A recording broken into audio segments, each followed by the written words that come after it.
बुआ जी घर पे आते हैं। करणी जी अपने माँ के साथ सो रहे थे, सांवला सलोना रंग था। उन्होंने देखा फिर लड़की हो गई, तो उन्होंने एक हाथ से ऐसे डुचका मारा घर में, यानी पत्थर आ गया, यानी भाटा आ गया, यानी लड़की हो गई। तो उनका हाथ ऐसे ही रह जाता है। करणी माता का जन्म का नाम था रितु। करणी माता की 6 साल की उम्र थी तो करणी माता की माँ ने कहा था रितु तो बुआ से चुटकी मार ले। बुआ जी एक हाथ से ऐसे बाल संवारे थे। करणी जी का भी सही तरीके से मेरा बाल संवारे, पता नहीं मेरा तो हवा बेगी, मेरा तो हाथ काम नहीं कर रहे, दिखाओ दिखाओ। तब करणी जी ने टेढ़ी अंगुली को टच करके ठीक कर चमत्कार करने वाली, कुछ करके दिखाने वाली, तब करणी बुआ ने नाम रखा। जन्म का नाम था रितु, तब रखा बुआ ने नाम करणी, यानी कुछ चमत्कार करने वाली, कुछ करके दिखाने वाली, इसलिए करणी जी का नाम करणी हुआ। करणी जी शुरू से ही ब्रह्मचारी का पालन करते ही थे। देवी थे, अपनी आराध्य देवी की पूजा करते थे और अपने पिताजी के साथ घर के कामों में व्यस्त रहते थे। उनका गाय भी चराते थे और उन्होंने उनका बहुत सारे चमत्कार किए थे। सेकंड चमत्कार ये था कि उनके पिताजी कई बार मवेशी चराने के गए और हवा खेतों में उनके नेहा जी को सांप ने काट लिया और नेहा जी के वहीं सर्वदर्श से उनकी मृत्यु हो जाती है। तो आसपास के लोगों के द्वारा उनके पार्थिव शरीर को उनके घर पे लेकर आंगन में लाकर लेटा दिया जाता है। आंगन में लेटा देने के बाद जब वहाँ उनके सारे परिवार वाले रो रहे थे, तब करणी माता ने वो होला सुना और अपने पिताजी के पास आई, जहाँ से सांप ने काटा था, ऐसे स्पर्श करके बाबा जी खड़े हो जाए, उनको जीवन दान दे दिया। तो ये सब चमत्कार देखकर मतलब देवी करणी जी से मिलना है तो करणी तो मैं ही हूँ कि मुझे भी आपने मुझे भाई का दर्जा दिया, विजय का आशीर्वाद दीजिए। करणी जी का बड़ी दूर से हो, थके हो, गले वाली नाश्ता खाना खा लो। तब सारी आर्मी बैठ के आधा रोटी सबको परोसने की, वो रोटी खत्म नहीं हुई। ये सब चमत्कार देखकर राव शेखर आश्चर्यचकित हो गया, करणी जी के चरणों में गिर गया, भी मुझे अमरत्व का वरदान दो। ये तो करणी जी ने कहा, फिर भी वो नहीं माना, ज़्यादा हट करने लगा, भी मुझे अमरत्व का वरदान दो। तब करणी जी ने कुछ ऐसी चीज़ें बताई, उन चीज़ों का 5 चीज़ें 7 ऐसी चीज़ें बताई, उन चीज़ों का सहयोग होगा, साथ होगा, तभी तुम्हारी मृत्यु होगी, बाकी कभी तुम्हारी मृत्यु नहीं होगी। तो उसमें से 2 सैनिकों ने दही नहीं खाया था। जब भी हम शुभ कार्य मंगल कार्य के लिए सैनिक होते हैं, दही का सुकून लेके जाते हैं। इसलिए राव शेखा ने बहुत सारे राव शेखा पर करणी जी का बहुत बड़ा आशीर्वाद रहा और राव शेखा के लिए करणी जी ने जहाँ भी किसी प्रकार की तकलीफ हुई तो करणी जी ने उसकी रक्षा की। तो ये सब सारे चमत्कार करणी जी बहुत सारे करते थे। करणी जी की उम्र बड़ी होने लगी, करीबन 25-26 साल की हो गई, तो उनके माता पिता चिंतित होने लगे भी घर में लड़की कुंवारी है। सामाजिक रीति रिवाज देखते हुए उनके लिए लड़का ढूंढना चाहा, तो लड़का नहीं मिला, माता पिता ज़्यादा चिंतित होने लगे। तब करणी जी से रहा नहीं गया, करणी जी ने अपनी सहेली के द्वारा कह रहे कि साठी का गाँव के केड़ू जी के बेटे हैं जो शिव भगवान के इंसान होता है, उनके घर नारायण शगुन ले जाओ। नारायण शगुन ले जाया गया, तत्पश्चात रिश्ता तय हो गया। रिश्ता तय होने के पश्चात देपा जी की बारात रवाना हो गई और देपा जी के संग करणी जी का शुभ विवाह संपन्न हो गया। विवाह संपन्न होने के पश्चात करणी जी की विदाई होती है। तो विदाई होने के पश्चात करणी जी अपने पिताजी ने अपने हट करके अपने दहेज में 400 गायें और 200-300 ऊँटनी दहेज में ले लेते हैं। पुराने जमाने में डोली प्रथा थी, डोली के द्वारा विदाई हो जाती है। विदाई होने के पश्चात कुछ दूरी पर चलने के पश्चात करणी जी को प्यार करती है। तो करणी जी डोली के अंदर से के साथ में और भी सेवक और उनका भी मुझे पानी पीना है, तो वो सेवक देवा जी के पास आता है कि पानी पीना है। तो ये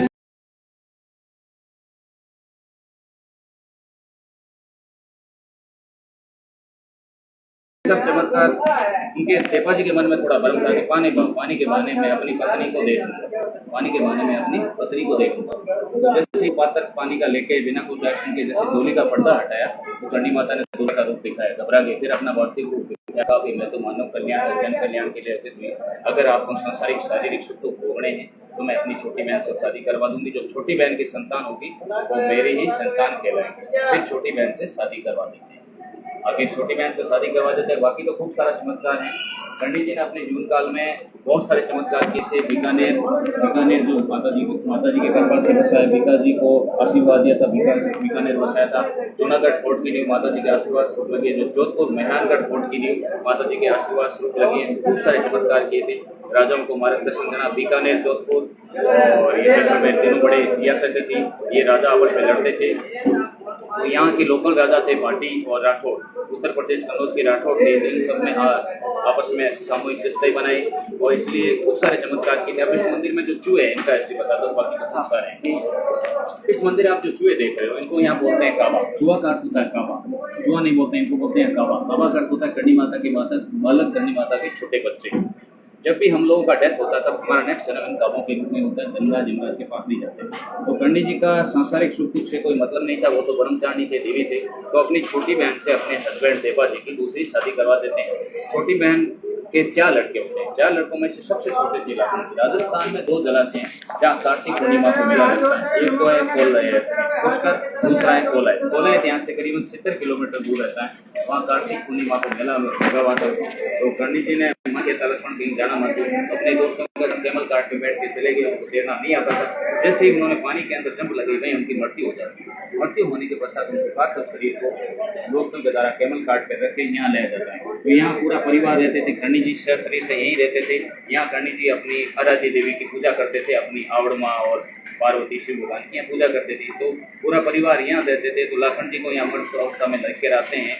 तब गुलाबाई यानी लाखन जी की माँ कर्णी जी की छोटी बहन, उन्होंने बहुत ज़्यादा रुद्र किया। भी आपने बीकानेर बसाए, जोधपुर बसाए, हजारों चमत्कार किए। आज अपने घर अपने पुत्र की मृत्यु से भी जीवन दान। कर्णी जी ने कहा भी मैंने भी मान्य रूप में अवतार लिया, जन्म लिया, मैं भी शरीर त्याग। उन्होंने अपने परिवार के लिए आपने क्या किया है। बहुत ज़्यादा हट करने लगे, बहुत ज़्यादा रुद्र करने लगे, नहीं माने। तब कर्णी माता ने अपने बच्चे को अपने निज हाथों में उठाया ज़्यादा कहने पर, और यहाँ बच्चे को अपने यहाँ कुमारी में रख दिया और दरवाज़ा बंद कर लिया। और फिर कर्णी जी धर्मराज यमलोक के लिए धर्मराज यमराज के पास गए और कहा भी मेरा बेटा तुम्हारे पास है। तो धर्मराज यमराज ने कहा भी आप तो साक्षात का पार्वती स्वरूप हो और इस सृष्टि का नियम कैसे चलेगा। आप इसे तो ठीक है ले जाएंगी, और आपके 3 लड़के और हैं, 3 लड़कों में से किसी और लड़की की डेथ हो गई, फिर आप इनको लेने के लिए तो सृष्टि का नियम कैसे चलेगा, और स्वर्ग नरक कैसे लगेगा, और मरण जीवन चक्र है, 84 योनियों का जीवन चक्र है, कैसे चलेगा। और फिर कर्णी जी का आज के बाद मेरे बेटे तुम्हारे पास नहीं आएंगे, जहाँ मैं रहूंगी वहीं मेरे बेटों को रखूंगा। फिर कर्णी जी मतलब कुछ भी कर सकते हैं। तो कर्णी जी ने सिर्फ चूहे की आकृति को चुना, सिर्फ चूहे की आकृति है, इनको यहाँ बोलते हैं काबे, बाकी सब एक्टिविटीज इनकी डिफरेंट है। फिर कर्णी जी ने यहाँ कुछ काबे बना दिए थे। प्रेजेंट टाइम में कर्णी जी के छोटी बहन, कर्णी जी के पति का नाम था दीपू जी, और छोटी बहन के 4 लड़के हैं उनका, जिनका अभी वर्तमान में हमारा देपौत परिवार है, इसलिए हमारी जाति चारण है। कर्णी जी के पति का नाम था दीपू, इसलिए हम देपौत लगाते हैं। तो देपौत परिवार की करीबन 5000 जनसंख्या है। 5000 देपौत परिवार में से हमें से किसी व्यक्ति की डेथ होती है तब हमारा नेक्स्ट रीबोर्न इन काबों के रूप में होता है। और हम जैसे अच्छे कर्म करते हैं, जैसे मैं अगर मैंने अपने जीवन काल में अच्छे कर्म किए, मेरी डेथ हो जाती है, तो मैं माता जी के मंदिर में ही रहूँगा, निज मंदिर में, और बुरे कर्म किए तो बाहर है। इसी मंदिर परिसर में जैसे हम स्वर्ग और नरक, इसी मंदिर में जैसे हम कर्म करते हैं वैसे हमें इसी मंदिर में स्वर्ग और नरक हो जाता है, मिलता है।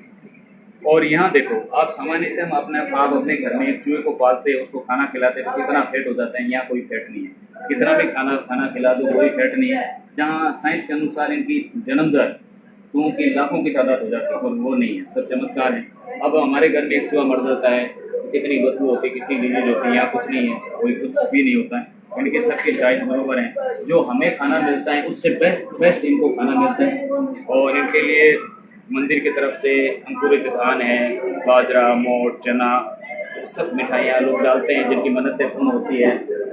और व्हाइट काबा जो हमारे में से अच्छा कर्म करता है वो व्हाइट काबा पूरे मंदिर में। व्हाइट काबा 8-9 है, 7-8 हैं, वो घूमते रहते हैं पूरे मंदिर में। उसे देखना अच्छा माना जाता है। लोग माता जी का भी स्वरूप मानते हैं, लेकिन देखना अच्छा माना जाता है। और आज तक साइंस के अनुसार मतलब इतने काबे हो जाते हैं कि अनकाउंटेड हो जाते हैं।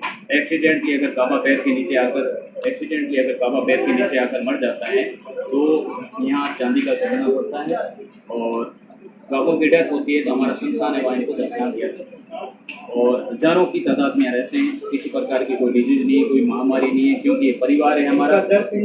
और दूसरा, जब भी हम लोग बीमार होते हैं, माता जी के दर्शन करने के पश्चात आराम से दर्शन करने के पश्चात ये जो काबा पानी पीते हैं, ये जो मिठाई हम खाते हैं, जो काबा पानी पीते हैं, इसको चंडा मत के स्वरूप हम पीते हैं। किसी प्रकार की डिजीज नहीं होती, किसी प्रकार की महामारी नहीं होती। और मतलब जितने भी शरीर में कोई भी किसी प्रकार के रोग है, पेट संबंधी बीमारियाँ हैं, वो ठीक हो जाती हैं। जय माता।